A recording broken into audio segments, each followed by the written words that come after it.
Hi, my name's Yasmin and I'm the DM. Hi, my name is Samantha. I play Elora Greyvale and she is a sorceress from the province of Nephalia. Hi, I'm Ryan. I play Ogvar Shawfort, the goat-herding, mushroom-seeking ranger from Kessig. Hi, I'm Rick, and I play Otto, a spring sage from Hanweir sworn to the land, wandering the plain and setting wrongs to right with his ursine companion, Bojo.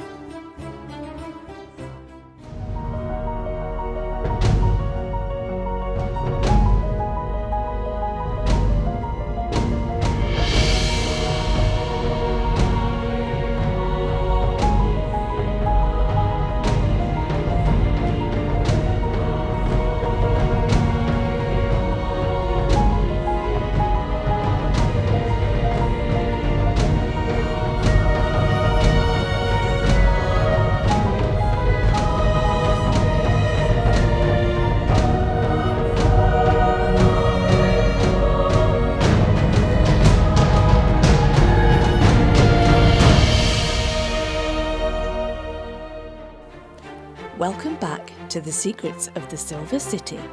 This podcast episode does contain graphic descriptions of injury, so if this is not for you, we suggest that you skip this particular episode. Decanting back to her cabin aboard ship, our sorceress partook in a particularly ingenious bathroom boon that the ageing but wily old wizard had rigged up in his spare time. A short while later, Elora found that gathering goods and groceries for the evening's event was easy, as the townsfolk's generosity overflowed, and with booze purchased from Belle, the barkeep of the Barb and Flower, she seemingly had everything well in hand. Alerted by Ogvar, Elora decanted to crisis management mode as she discovered an unfortunate situation in the vicinity of their ship. In an effort to be overly helpful, the unsuspecting pairing of Oswald and Adam had paid a visit to the Elysian's galley, bearing Elora's catering cargo at her behest. With both the spirited chef and his visitors each surprised to meet the other, Oswald ran, screaming in shock and for his own self-salvation, as Paul's viciously vorpal valuables were plied into action. Fortunately, not with pinpoint accuracy. And, after assessing the stumble-upon situation, Elora had deemed her duty of care for Oswald's pallid and prone form complete, after prescribing a brief bribe of boozy nature to quell his queasiness before putting the whole sorry scene behind her.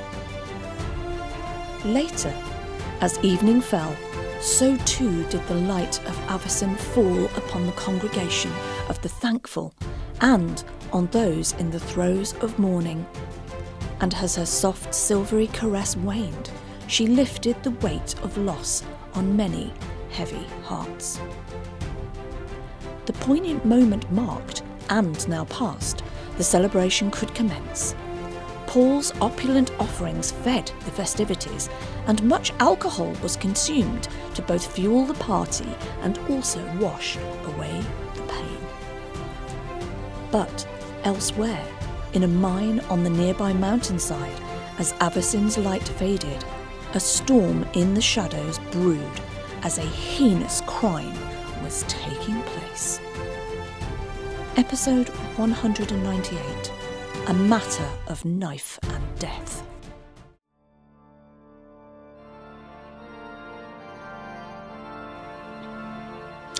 Otto.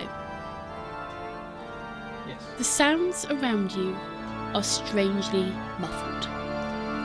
The breathing of men asleep, the slight snores and wheezes, all seem to mute and fade into the background, as the sharp snick of a blade through flesh rings out. And then you hear the steady drip, drip, drip of blood pouring from blade tip. There is a gasp, a sharp intake of breath that wheezes and rattles, gurgling and popping sounds from the blood where the throat has been slit. As you look upwards, the figure, a thin figure, clasps its throat before slumping down onto its knees and falling to the floor. The one behind it, larger, more menacing, stands, blade aloft. What are you doing? For a very brief second, panicking, if I'm honest. I don't think Otto's going to waste any time. He is going to immediately turn into a troll and stand to face whatever threat is in front of him. Okay. Your form shifts, creaking and cracking as limbs elongate, your musculature bulges, your skin becomes warty and leathery. As you look towards this figure, there is no light in this cave. This is a dark cave where you and most of the men have been sleeping. The floor is yours. What are you doing? Okay. Well, in the form of a troll, Otto can see in the dark pretty well, so first things first, let's identify this very large form that's obviously slit someone's throat. Yeah. You look at this form, your eyes, as they almost transform into that of a troll's, your vision blurs briefly before sharpening into crystal clear focus. As the form before you is one you're very familiar with. The form of Davy. This big burly man stands with a knife aloft, anger and hatred etched onto his face, and you are able to see just the faintest hint of light pulsing through his veins.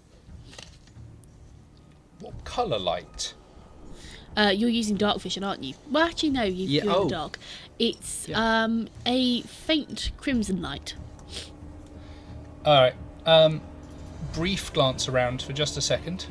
Is everyone else still alive? Yeah, I mean, take a brief glance around. Everyone is, as far as you can tell without checking on them, still alive. I'm going to launch myself at Davy. He doesn't get out of this. Not alive, anyway. Okay. Right. So, you launch. What we are going to do here is we are going to do 3 rounds, and this is important. This is time critical. What you are going to do is every round, you and I will both roll a d6. If you beat my number on a d6, you are able to land a blow. If you land a 6, you will land a devastating blow. Okay? Okay. So, as you launch yourself into the first attack, please roll a d6 for me, Rick. It's a 3. I rolled a 1. So you land 1 blow on this form. One of your fists coming down hard and cracking across his cheek. The commotion that you are creating has roused the men. They begin to scramble away. The ones closest to you and Davy's feet roll and scuttle away on all fours, just getting as far away as possible from the two of you as both of you roar simultaneously, the cavern echoing. And with that, please roll me another d6.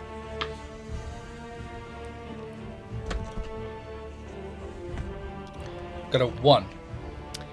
I got a 6. Oh no! You go in for another blow, heading towards his ribs in a sharp jab. But as you do, Davy's knife, his arm with his knife comes down and gouges deep into your side, carving muscle from bone as he skitters down your ribs, and you feel the blade clank 1, 2, 3, 4 across your rib cage. As you are seriously wounded, and you will take 25 points of damage. Oh, ouch! That is a little ouchy, yes. Is Esther awake? I can't. I'm not even there. Bugger. Esther will have Perception been be awoken by this commotion, yes. And with this next exchange of blows, the men are shouting and hollering in fear. They can't see anything. They don't have dark vision. They cannot see in the dark like you can. So this pitch black room is filled with the bellowing and roaring, the smell of blood filling the air, soft gurgling sounds and slicing and smashing sounds as the pair of you are embroiled in combat. And with that, the final roll, please. Wish me luck here, guys. Oh. It's a 6. Hey, go on! I'm afraid I've also rolled a 6. No! Boom. Oh, boo. Yeah. In your final exchange of blows, you both come off the worse. You are able, Otto, with a tremendous double-handed overhead smash, you are able to bring your clasped fists down upon Davy's neck. His head, or you hear his neck snap as it almost sinks, and you can hear the cracking in his spine as his neck is driven into his torso. His head kind of caving in and deforming as he kind of stands there and judders and shudders, blood dripping down from this crater in his skull and his orifices, as he gurgles, and you see this blood is tainted with a crimson glow, one very, very familiar to you. As he judders and shudders, his arms slack at his side, and begins to topple backwards, you notice that the knife is no longer in his hand. And you realise that it's because he has buried the blade deep into your stomach in the process. And you will take a further 25 points of damage as that knife sinks in deep and the burning begins to spread across your belly. Oh no. Ow. Esther's got a belt of healing. Well, as he sees this figure fall, I think Otto is going to growl across for everyone to stand back, because he doesn't know, of course, if this might be transmitted somehow, or worse, to see maybe he's perhaps infected in some way. Davy's obviously got this from somewhere, and he's going to take a chance and leave the... No, it's not. It reflects. He's going to throw the blade onto the floor next to Davy and allow his trollish healing to try and gradually repair his wounds. Okay. Would anybody have lit torches by this time in the cavern to see what's going on? Because obviously there's... this was a rapid exchange of blows. You saw this figure, you saw the smaller figure drop, and you launched straight at him. Your blows have been tremendous. They have been rapid. And although you exchanged several blows in this time, barely, not even a minute has passed since the two of you laid into each other. The exchange was that quick. And in that time, yes, people have started to scramble away, and a couple of the men who were on watch have been drawn back in by the noise, bringing lanterns with them which cast a dull orange illumination across into this cave, and it's got harsh shadows. So men are scrambling around. They're grabbing more lights. They're turning these oil lamps on, and as you stand there, Otto, beginning to feel some of your wounds start to very, very slowly, much slower than you expected. You feel them knit back together. The inside of this cavern is gradually illuminated. Can we see if there's been any other casualties? It's Otto's first thought. Okay, would you like to make me a perception check, please? I can certainly try.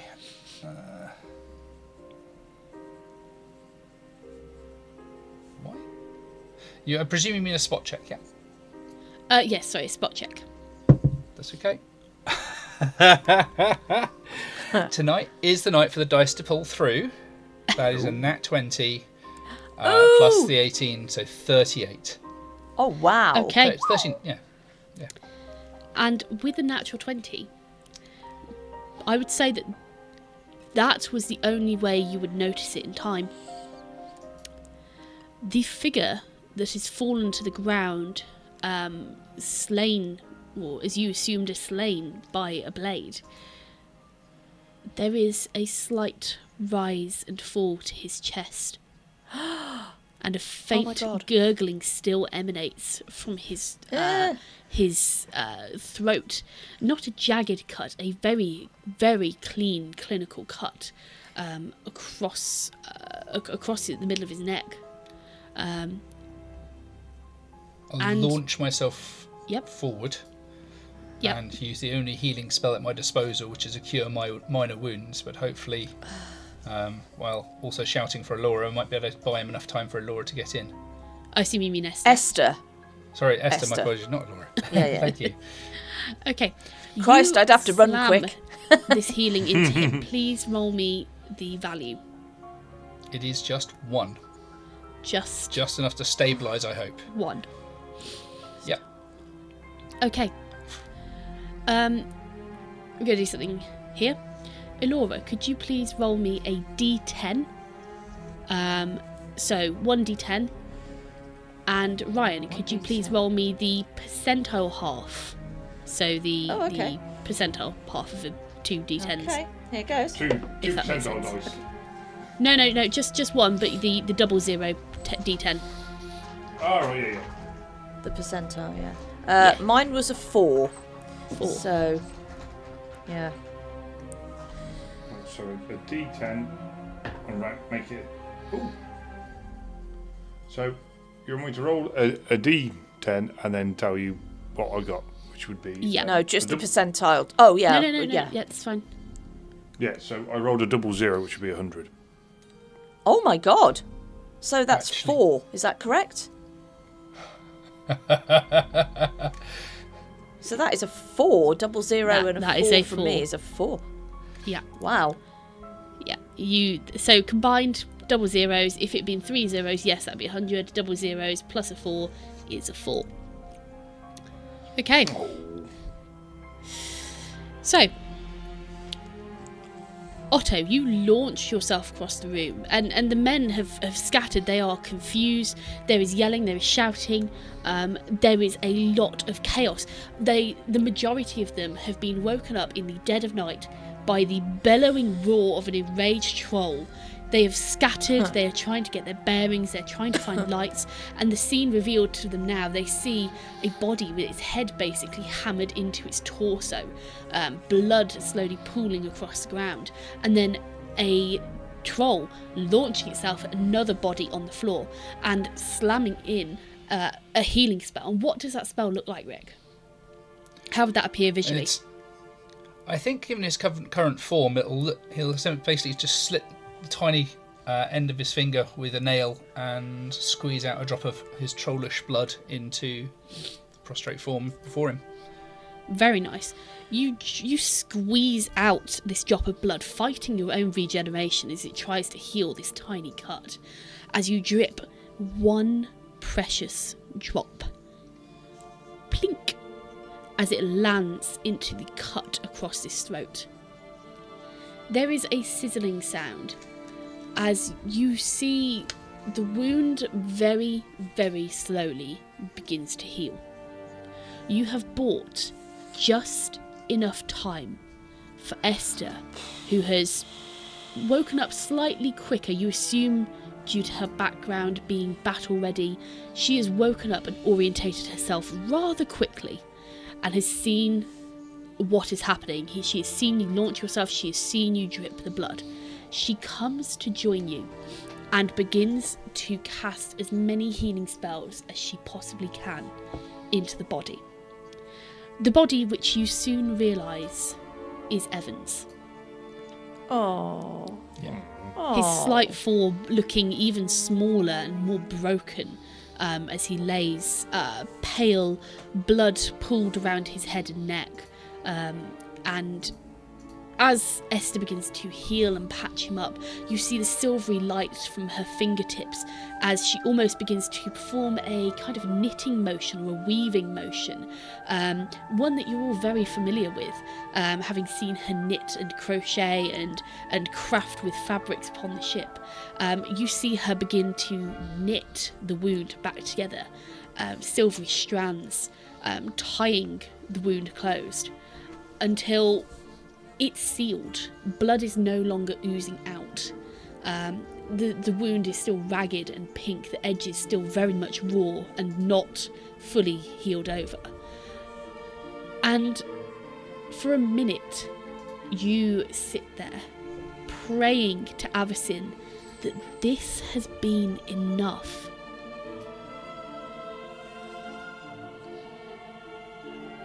And time seems to hang. A life in the balance.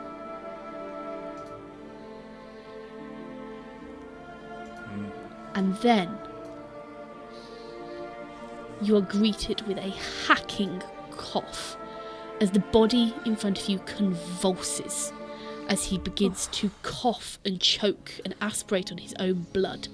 You're able to quickly roll him onto his side, and you see a frothy kind of bloody foam is coughed up. Clearly his lungs and his throat clearing of blood. And you see, when you look at the pile of what you thought was froth, it's quite difficult to make out because it is that kind of aerated blood. You look closer, and there appears to be chunks of flesh mixed in. And could you please make me a knowledge medicine check if you've got it? Is it a medicine check or a heal check? A heal check, sorry, I think the heal check's probably the best one. I can do heal, yeah. Yeah. Presumably Esther can see that. Presumably Esther can see this as well? Yes, Esther can. Got a 9 on the dice plus 10 for 19. Yeah. You look at this material being coughed up, and at first you think it just maybe some flesh, maybe from the knife going through, but then you think no, the knife wound was clean. And as you take a closer look, you realise that what Evan is coughing up isn't flesh or debris as you assumed, but is in fact chunks of his own severed vocal cords. Oh! Nice. Oh no. Well, you won't be able to complain about it. I saw that was look. Yeah. That was poor. Yeah, that was bad taste. Bad taste there, Rick. I imagine it was on the way up. Oh. Disgusting. Evan coughs and gurgles, his mouth moving as if to form words, but nothing comes out. Oh, poor lad. Sorry, lad. Looks like you might need a bit of help with that. And I think we'll just look at Esther questioningly in case there's something more she can do.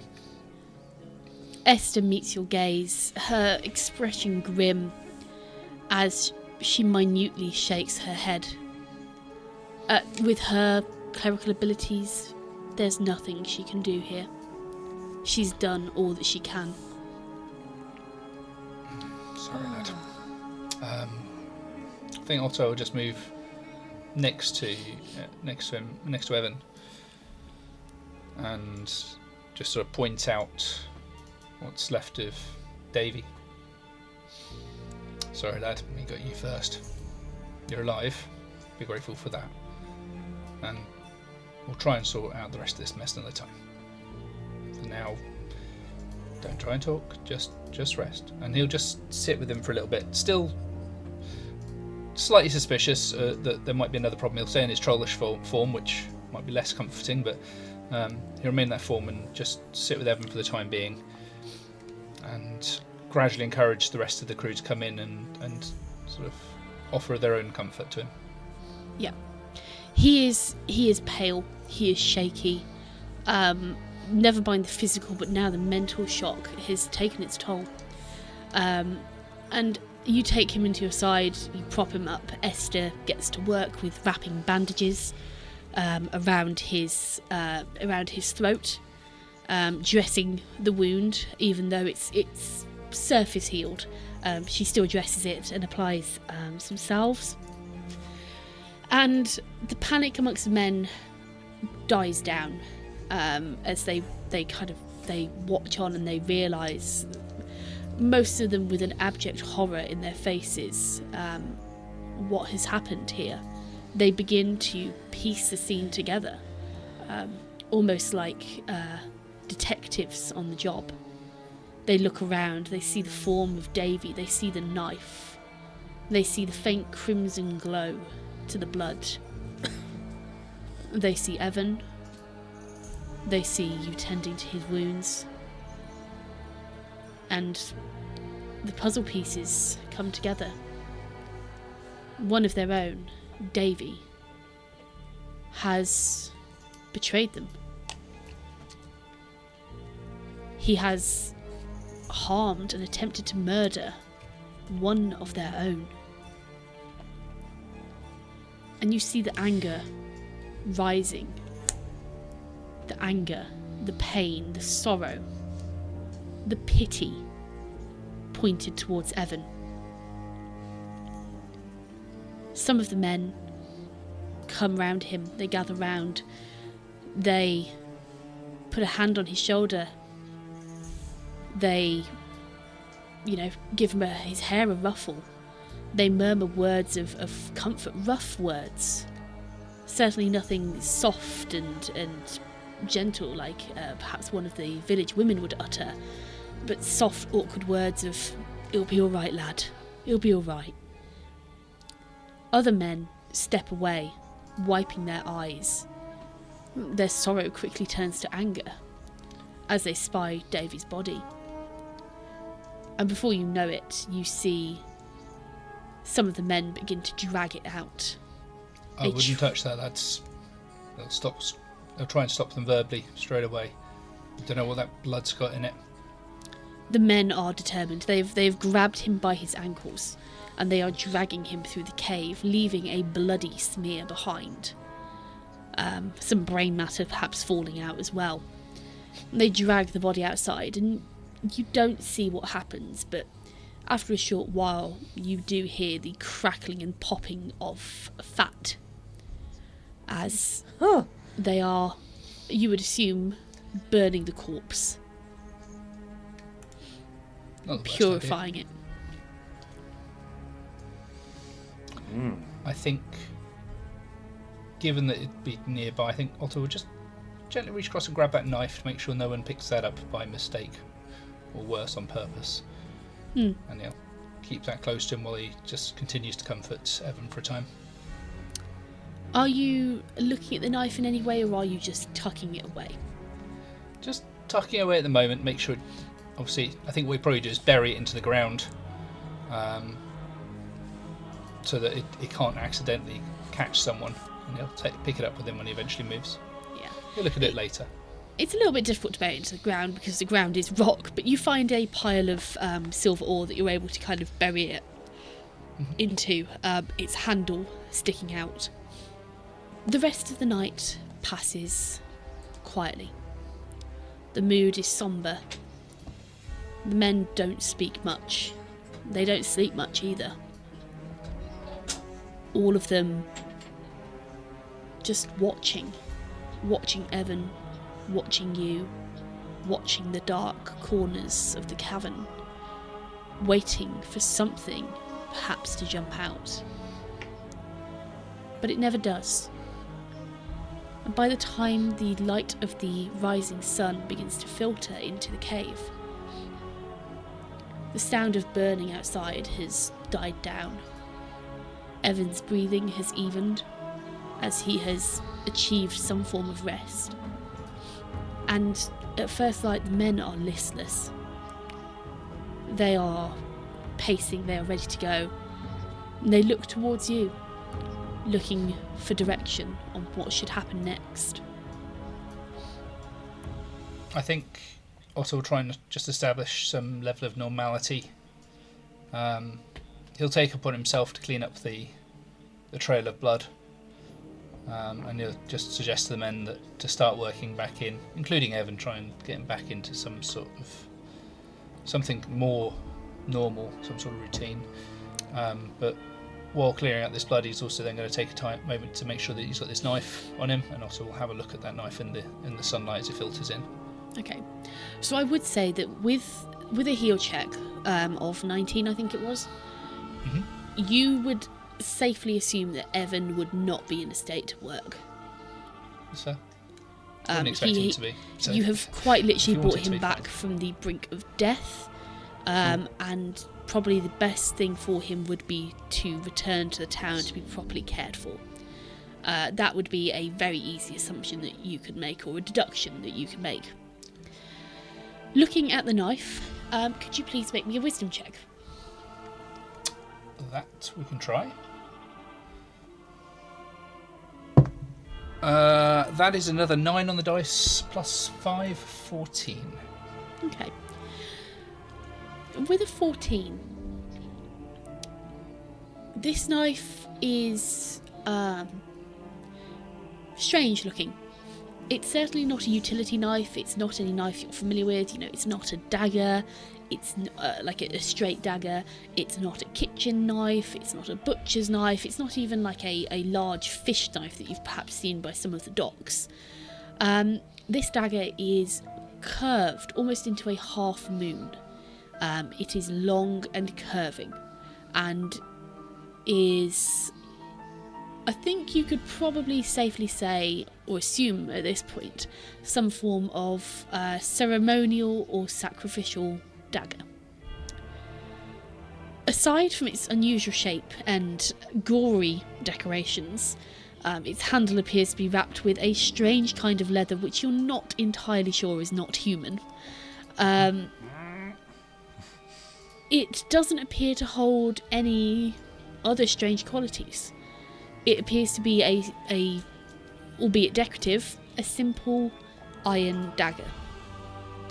A sharply honed edge. With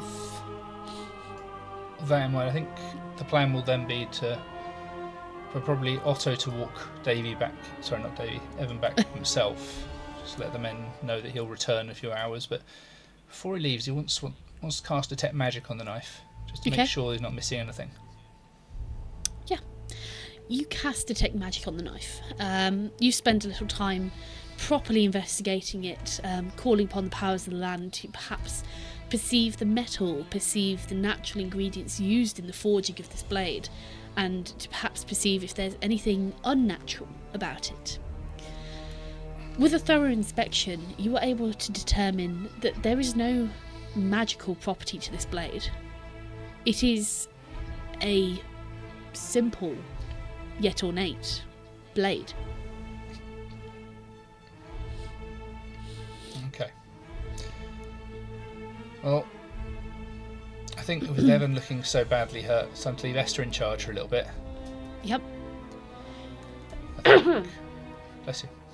Sorry. I think if it looks like he's up to it, Otto would turn into a steed, should we say, probably a small pony, so that it's easier for Evan to mount, and he'll gently carry him back to town that way. Okay. You are able to take him outside. He looks a little better for seeing the sun.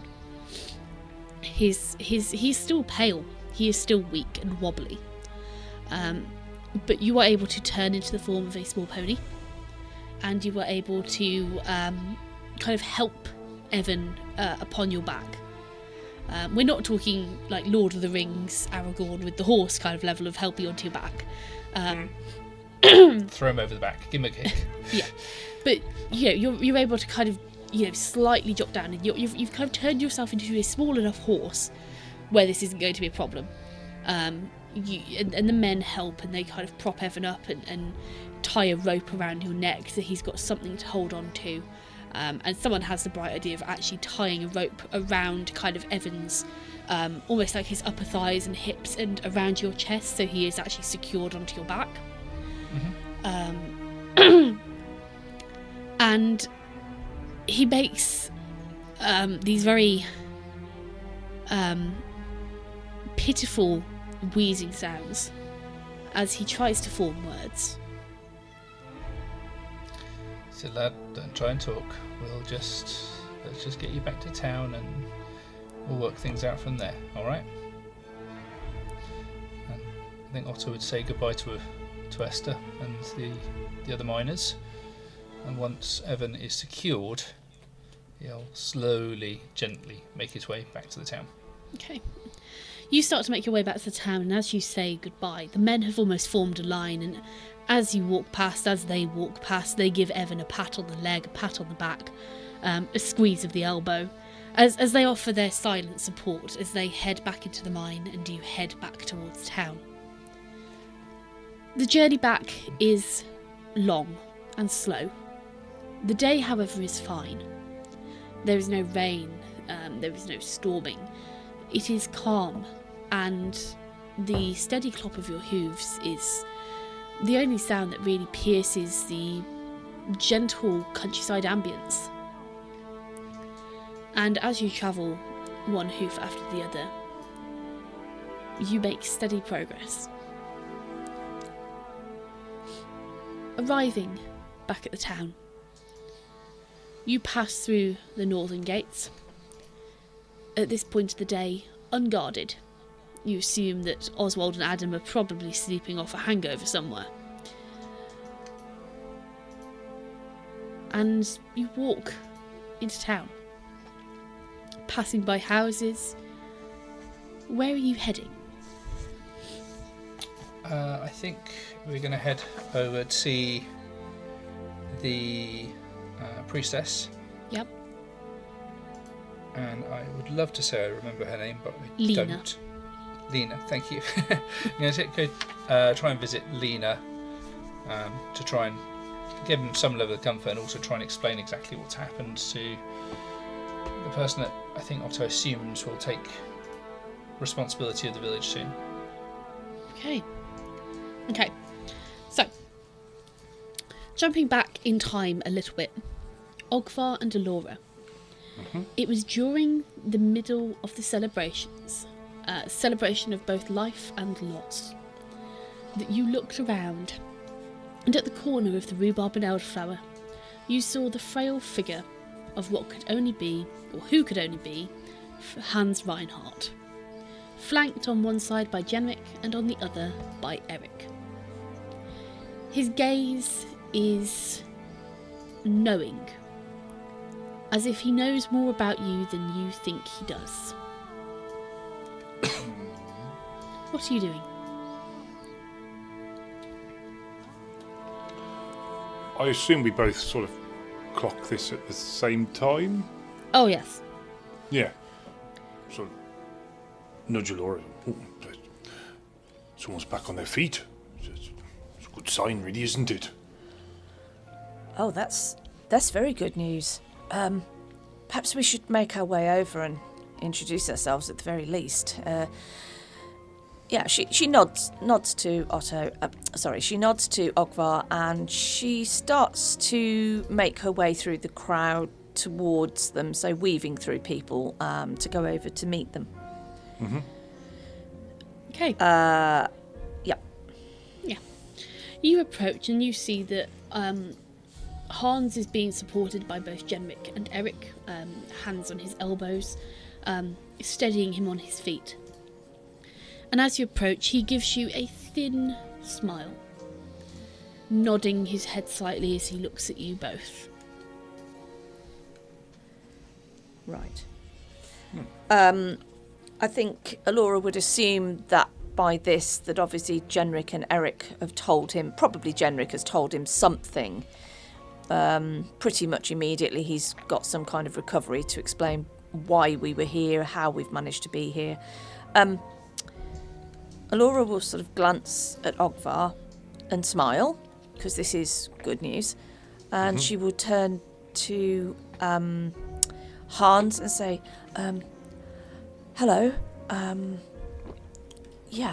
my name is Alora, but I'm guessing that you probably already know that. And she looks over to Genric and Eric inquiringly.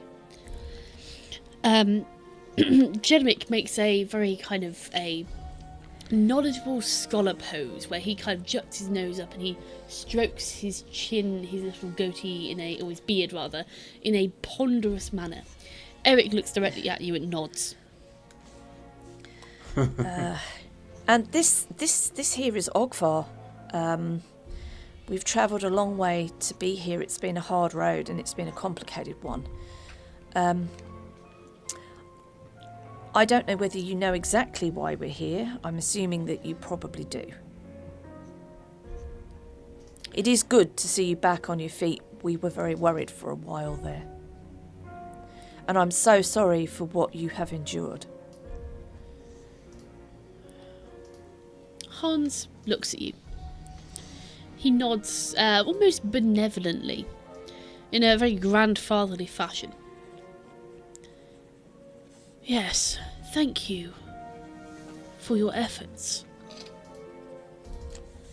It was quite a feat you have managed there. I could say the same of you. Avacyn has appeared a few times to us of late. I wasn't a believer, but I am now. I can't change the things that I've seen or the things that I've experienced. But it has changed me. Is there anything that we can do for you? Ogvar here, he's a man of the woods. He is a Kessigan.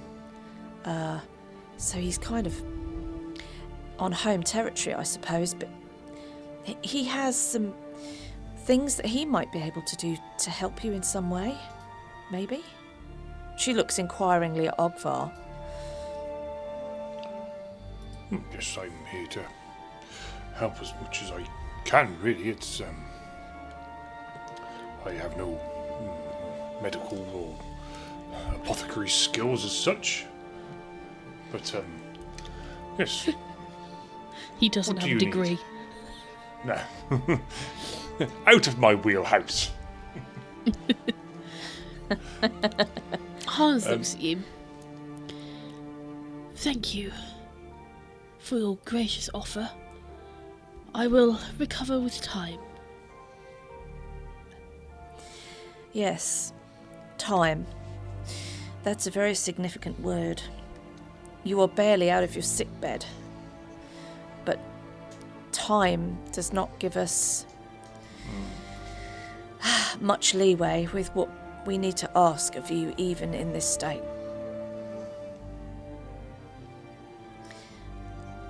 I'm assuming that Genric has told you... Well, Katerina Brunn. That's a name that you will know, as she is your niece. Yes, my dear Katerina, yes. We do not know where she may be. But we roughly know the situation that Avacyn has on her hands, and despite all that, she's still trying to help us. Do you think that you are up for the task?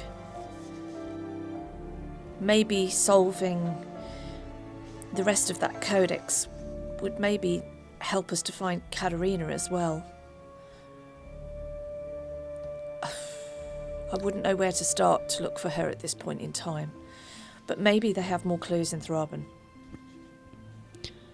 As I'm sure Genric has told you, that the person who was tasked with this, a brave, brave paladin of the church.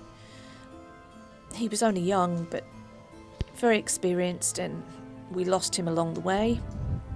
And we feel that this is our task to continue. Someone has to continue. This has to be seen through to its end. And we need to get this codex, well, the decoded codex, back to Thraben. I know nothing of these things. I'm not particularly scholarly. But I know that you and Genric are. Can you help? We need your help. Hans looks at you, and his eyes are not searching, that's not the right word. He's not looking for anything in your face. He sees you. And you get the feeling that he sees you on a deeper level than you would expect. He smiles a very thin, tight smile. I am not well enough to make the journey to Thraben myself. And I fear that I would delay you. What I can do for you, though, is teach Genric, this old dog, a lesson or two. On the morrow, I will give Genric the second half. I will teach him how to decode the other half of the codex. And you must make haste. The lady is far weaker now. Her blessings are running dry. The moon grows ever dimmer.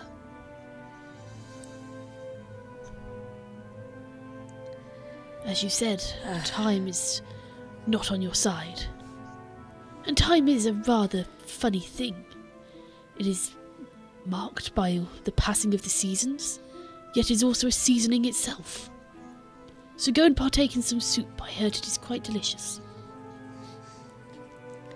Alora will smile. Yes, and I think soup is something that you should consume plenty of. I think you need to regain your strength. We deeply appreciate your help. We have every faith in Genric, and I place every faith in you. Our other friends, our other companions, they're up at the mines trying to clear out some stuff. They'll be due back, I don't know, a day or two, a couple of days, I don't know, 3-4 days, I don't know, however long it takes. Esther is Our Lady of the Church. She's a fine woman, experienced, knowledgeable, and she's a steadying influence, and hopefully you will get to meet her before we leave. You hear Genric guffaw as he almost kind of knocks Hans off his feet with an elbow. You dog, she is a fine woman. You'd like her. Alora's bushy eyebrow gets a little bushier. It bristles slightly. And she sort of turns to look at Ogvar and then raises the other less bushy eyebrow. What does she see through her eye of Avacyn in her right eye? What does she see? What does it look like as she looks at Genric? At Genric? Yeah, she wants to know exactly how his aura appears. His aura is as it has always been, a silvery glow. Yeah. Okay. That's what she expected, but, you know.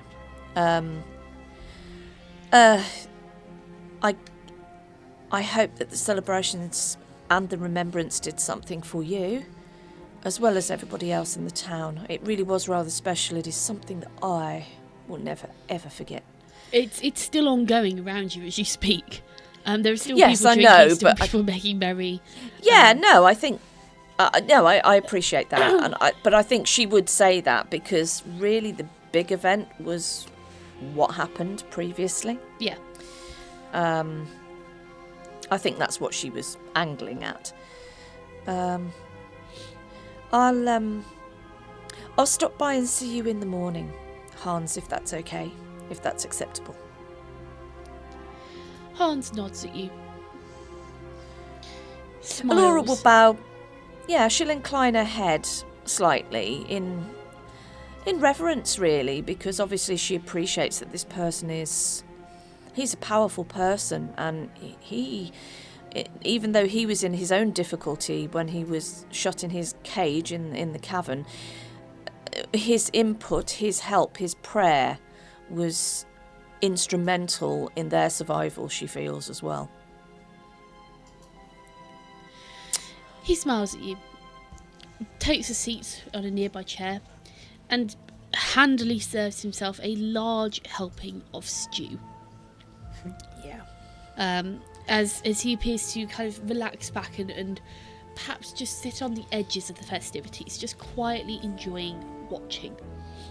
Yeah. Yeah. Okay. Yeah, I think Laura would take her leave of that, nod to Genric and smile at Eric and actually smile at Ogvar. I think some of her creases in her brow have relaxed very slightly. Okay. So how are the pair of you spending the rest of the evening? This is a lively atmosphere despite these sad undertones. There is singing, there is merriment, there is some dancing. You can hear someone has started to strike up a tune on a fiddle. Alcohol is freely flowing, as is the stew. And Paul has created an array of small finger foods a la Iceland style to serve up to the people of the town. So what are you doing for the rest of the evening? It's already quite late.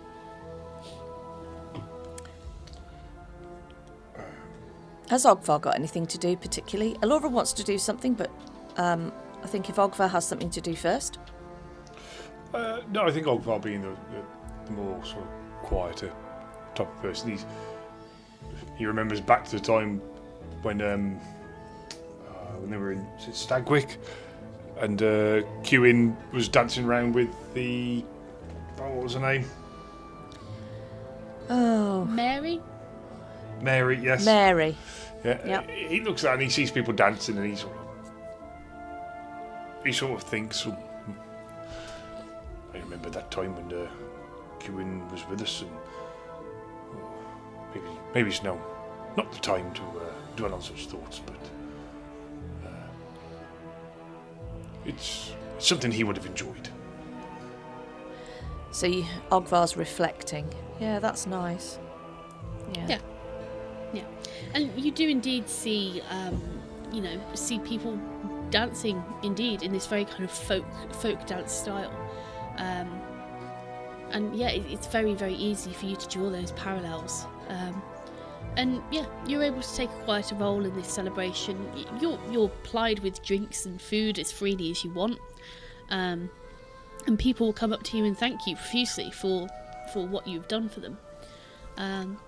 But they also respect the fact that you are quieter, that you don't seem to want to engage in dancing or singing. They treat you well, but they also leave you to your space. Okay. Right. Alora is going to disappear off around the side of the church, somewhere quiet, possibly in the churchyard somewhere, just somewhere that would be peaceful. Okay.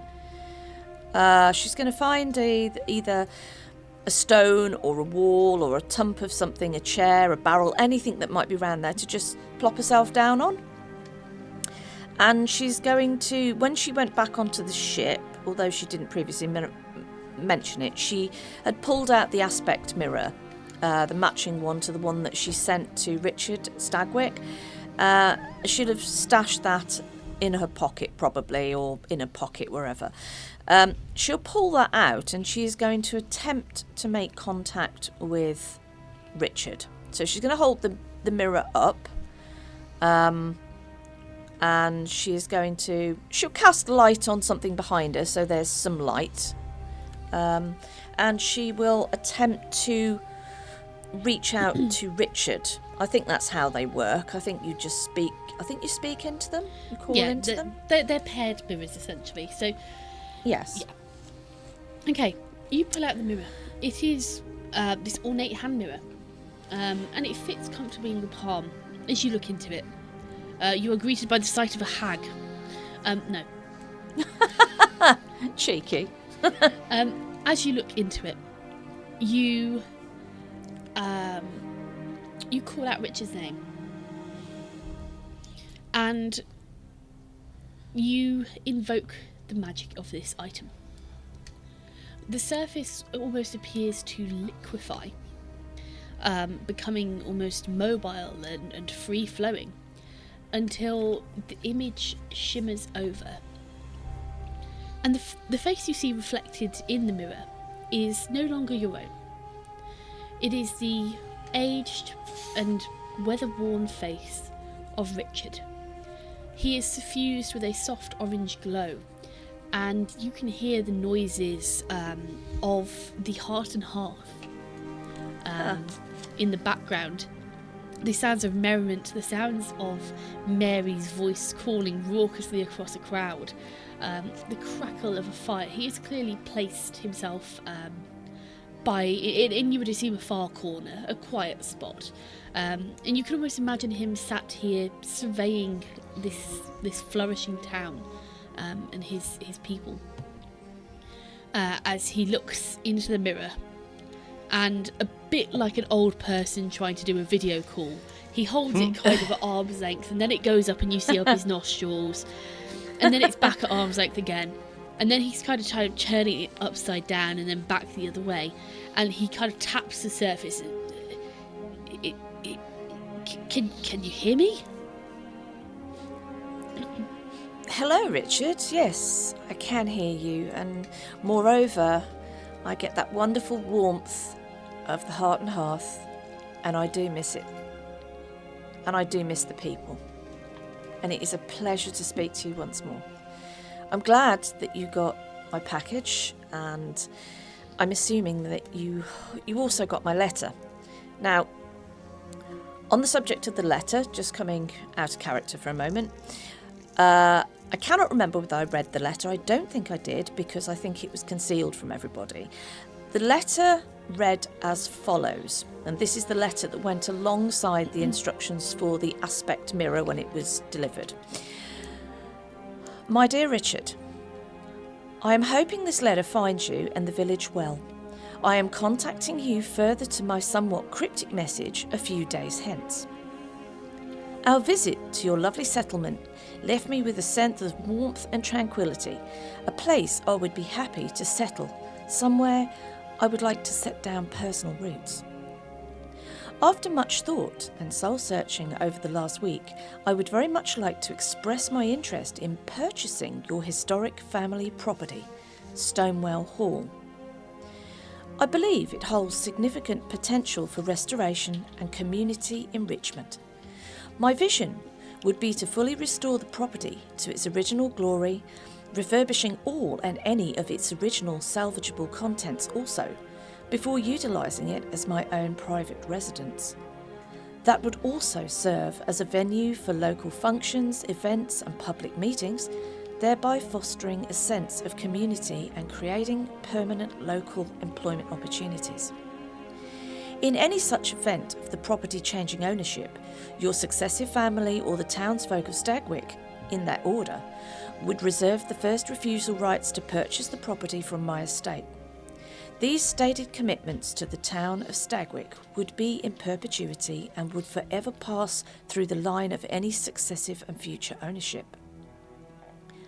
Based on the crumbling state and degradation of the building, the enormous cost and years of commitment that it would take me to restore it, and alongside my pledge to use it for the good of the townsfolk, I would like to offer what I feel is a fair price. I would hereby offer you the sum of 2,000 gold for your consideration. I would welcome your thoughts and hope most deeply that you might be agreeable to my proposal. With warmest regards, Miss Alora Greyvale. And that was what Richard would have received alongside the aspect mirror. A sealed letter. With the Overwatch set outside of the mine, a terrible tragedy had taken place within it.